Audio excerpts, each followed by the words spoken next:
One of the most commonly used spreads, probably the one that most people are going to be familiar with, is the Celtic Cross spread. It's the one that I learned how to read the cards with, and as with all of these things, there are going to be different variations depending on who's reading and what system they're using.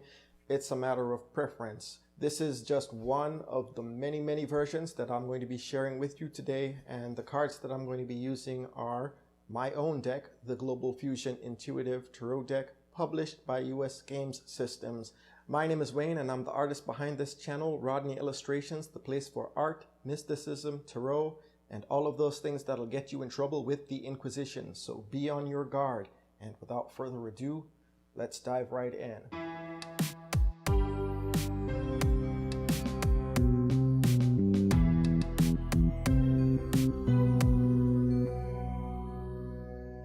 As always, before doing a reading or any kind of metaphysical work, it's a good idea to place yourself in the proper frame of mind. Maybe focus on the breath, think of a question, reflect on it, reflect on your motives for asking for what you want. Is it in alignment with what is best for you or for others? And once you're ready, let us begin.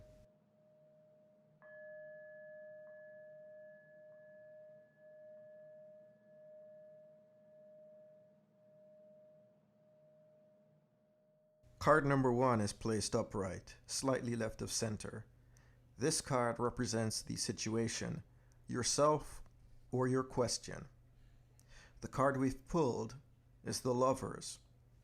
This could represent a choice, or even the opportunity for synthesis, bringing two passions together in a creative way. This is card 6 in the major arcana, and 6 has a lot to do with harmony and balance, but also creativity. So just take a moment now and look at this card and think about what it may mean to you. I should add that this is the zodiac sign of Gemini, and now we'll move to card 2. This represents whatever is crossing the first card. Think of the crossing card as either an obstacle or a factor that is restricting or impeding progress. Knowing what this card is may offer a potential solution. So the card we have here is the Wheel of Fortune, which is an interesting one because it appears to be saying that there is an aspect to this situation that's beyond your control. Not necessarily karmic, but it could be that opportunities are not readily available. But there is hope, because this is still Jupiter, the benefactor. And as they say, fortune favors the bold. This could also be serving as a reminder that the bigger the risk, the bigger the reward. So give the best of yourself and blessings will come to you. And also, stay focused on your goal, because the dynamics of what's taking place here are very important. Card number 3, this is the foundation, the basis of what's going on. This card is revealed to be the 6 of Cups, and in this context of the reading, what does this mean? Maybe this represents some kind of ideal, the iconoclastic dream, maybe even a happily ever after. 6 of Cups, the Sun in Scorpio. Take a moment to reflect on what this means to you. Card number 4 is your immediate past. This is the 5 of Sticks. Maybe you just had to ward off a lot of negativity coming your way. Sometimes you're going to have to interact with energies that are not necessarily operating at higher vibrational frequencies. You've got to learn to navigate that. There's a saying, don't argue with idiots because they'll drag you down to their level and beat you with experience. This card is Saturn in Leo. Learn to sensitize yourself to the energies so that you know what belongs to you and what doesn't. Energy can be overt or subtle. Card 5 represents the present time. Here we see the Strength card, card number 8 in the major arcana, but traditionally it was card 11, and some people prefer to use it as either one or the other based on whatever correspondences they're using. Nevertheless, this card, Strength, indicates that you are learning to curb your passions and master those volatile forces inside you. This is a time where you're learning that it's best to ride the tiger, but not let the tiger ride you. Harness those powerful energies and put it to good use. The zodiac of Leo rules this card. Card number 6, the near future. And it is a very auspicious sign that this card is the magician. It means if you stay the course, all things being equal, you will become a master over the elemental forces. You will be able to co-create your destiny more effectively and deliberately. Mercury is the planetary ruler of this card, so communication and bringing the word to life is key. Card number 7.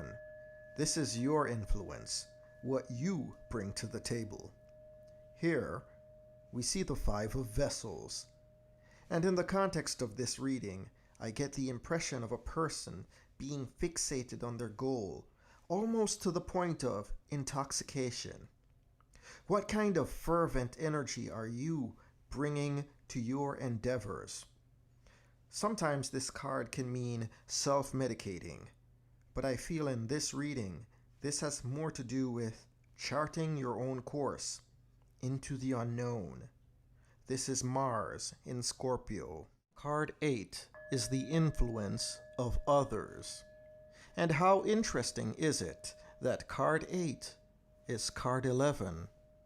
After having discussed this earlier, here we have the Justice card from the Major Arcana, with justice being the influence of others.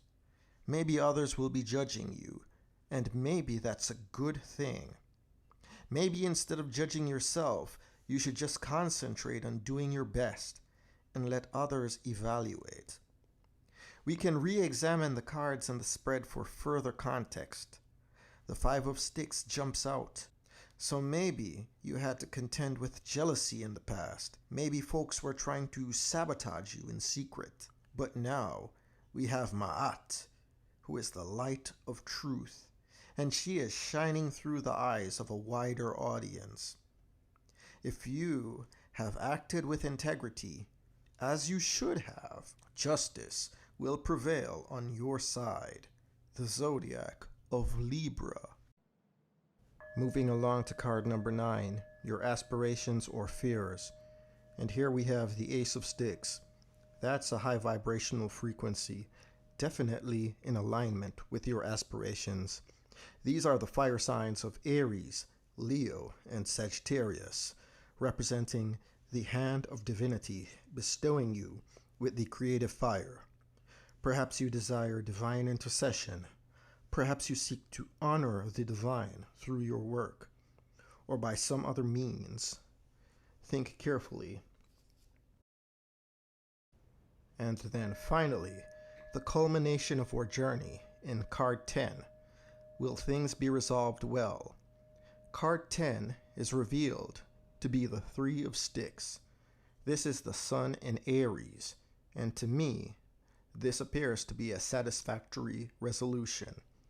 I get the impression of giving thanks, being inspired, embarking anew. Perhaps even a leadership or mentor type role. This card, in the context of this reading, feels almost initiatic. That's my perspective. Take a moment now and look at all the cards that have been laid before you and listen to the voice of your intuition and what it is telling you. Thank you for your participation in this reading. Remember to like and subscribe. Peace and blessings, and I will see you next time.